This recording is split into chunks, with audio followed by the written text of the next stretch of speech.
When a sex addict lies to you, what to do? I'm Dr. Doug Weiss, and I've been working with sex addicts for almost 40 years. I'm going to help you a lot with this. It's going to take a few minutes. If you have yet to subscribe to our channel, I want you to hit the button.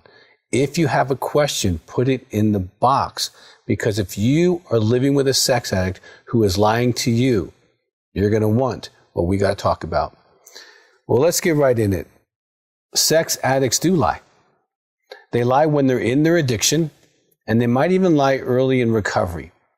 And you're going to ask Dr. Weiss, why did they do that?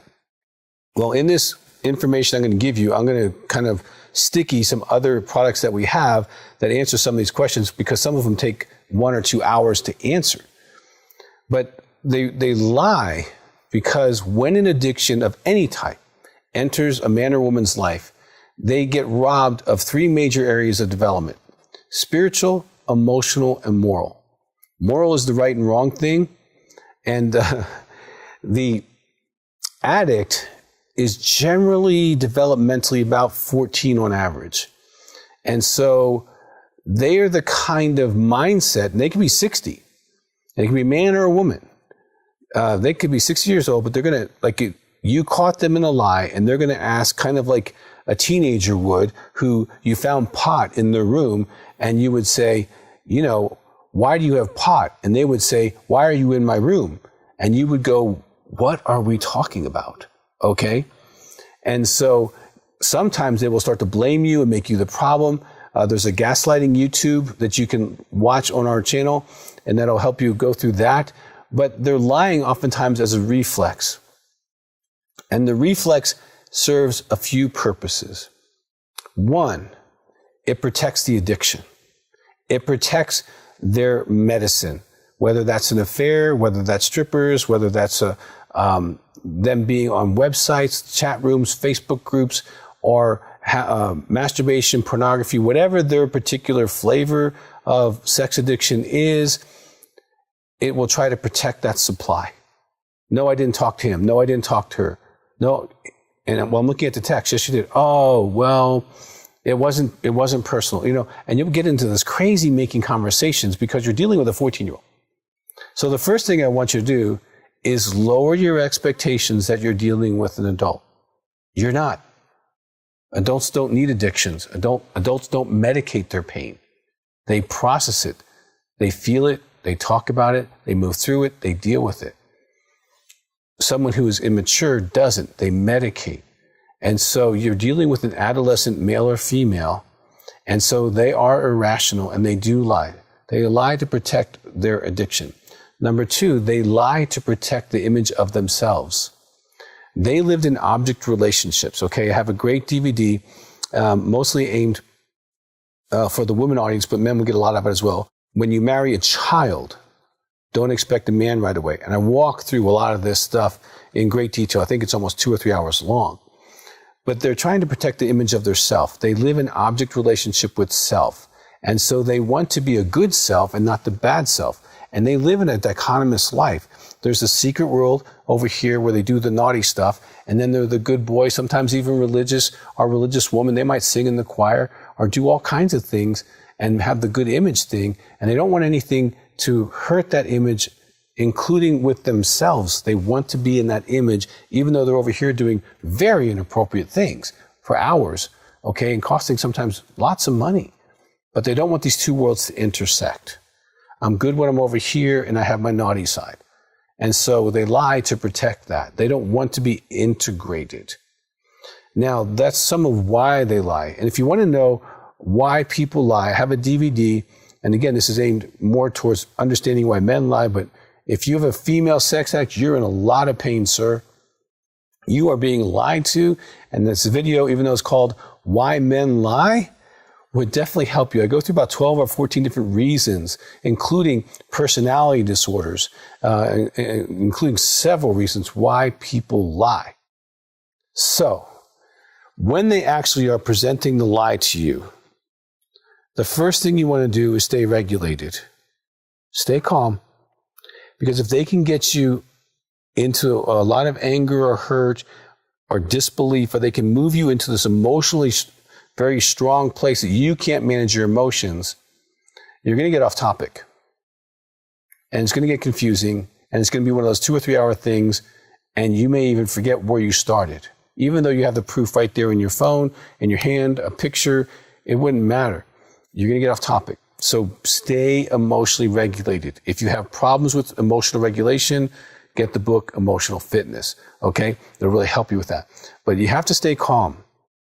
And they'll say, I'm just going to, because it could be a man or woman, I'm just going to say, darling, the information that's in front of me, or the information I know, is the truth. Now, you need to protect yourself. You need to protect your addiction or your behavior.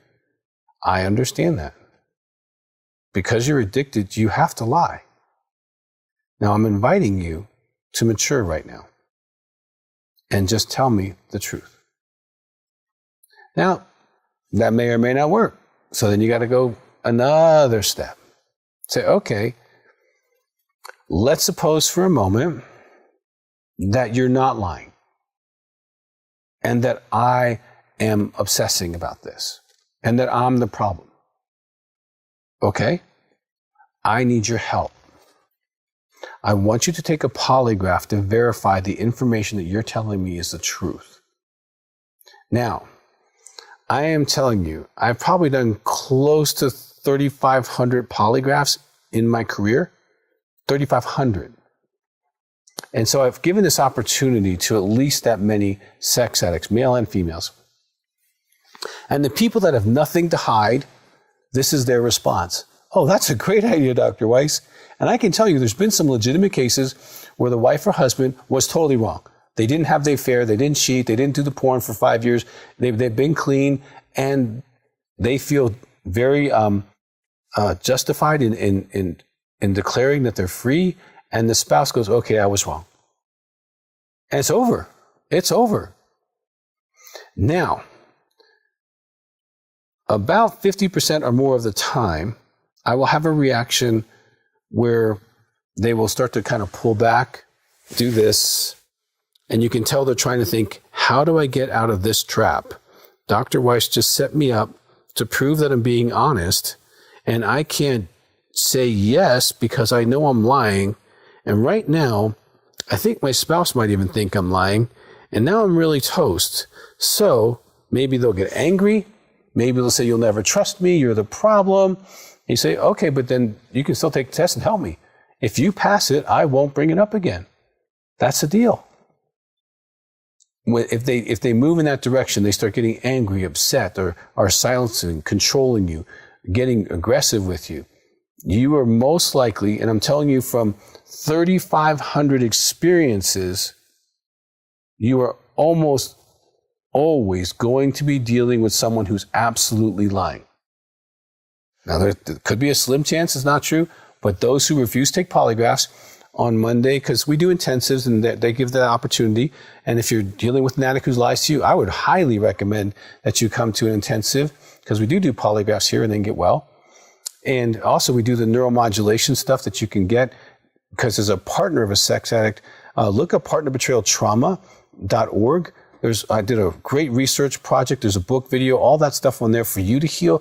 But you've through PTSD, depression, self-esteem, your sexuality, all of that has been statistically damaged because of their betrayal. And lying is an act of betrayal. They're betraying you for whatever they're protecting. And so when they leave on Monday and they say, oh, I'm not going to do it, then they go to group and they talk to the wife. And sometimes the wife just is like, I know you're lying now. Because there's no reason for you not to take a polygraph to prove that you have not seen her again, talked to her again, or him, or whatever the issue is, gone to a strip club, masturbated, pornography, whatever the issue is. You will not prove to me, so I am going to assume you're lying. And usually somewhere between 11 p.m. and 2 or 3 in the morning, he says, okay, I'll take it, comes in the next morning and says, okay, I was lying. There were 3 people. It wasn't one person. It wasn't 3 years ago or 3 weeks ago. And yes, I did this. And yes, I've been masturbating 3-4 times a week. Yes, I've been looking at pornography. Okay. And they take the polygraph and they pass it. Well, now they can heal. See, as long as someone's in a lying place, their ability to heal is very limited. But once they get free, then they're shameless. And oftentimes the spouse can integrate truth, because if you're married to a sex addict and that thing keeps going off inside of you, you know, that intuition thing going, I know I don't know it all. I know this isn't right. I know this isn't true. And the polygraph is the only way I know to actually get the real truth.